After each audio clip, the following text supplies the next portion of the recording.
हमारे इस channel Mithila junction को लाल button दबाकर सब्सक्राइब करें व घंटी के निशान का बटन दबाएं ताकि सभी नए वीडियो आप तक तुरंत पहुंचे बिल्कुल मुफ्त।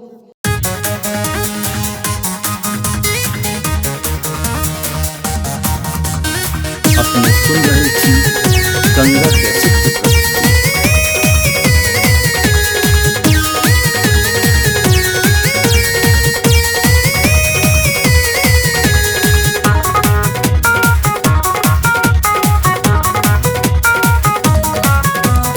नहीं रोहल न दान गे छौरी हो गेल ही सियान गे नहीं रोहल न दान गे छौरी हो गेल ही सियान गे चल न लगा दियो लभ के सुइया हो जब ही जबान गे चल न लगा दियो लभ के सुइया हो जब ही जबान गे।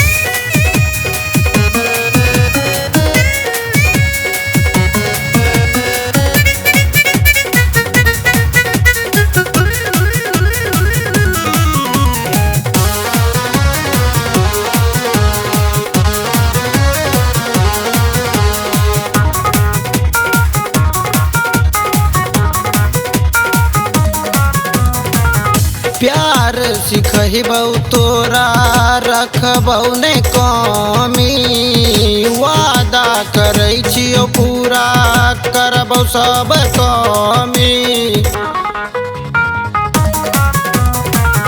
प्यार सिखबौ तोरा रखबौ ने कमी वादा करै छियौ पूरा करबौ सब कमी।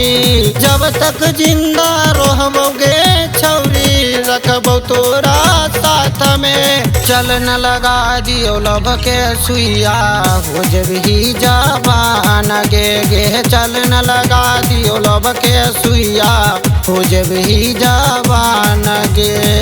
अपने सुन रहे थी गंगा कैसेट की प्रस्तुति।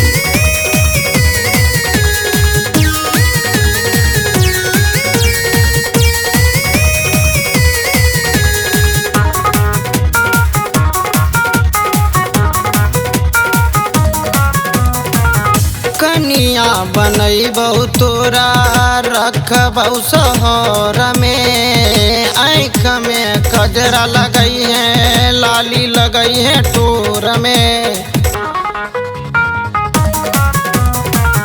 कनिया बनैबौ तोरा रखबौ शहर में आँख में कजरा लगई है लाली लगई है टोर में।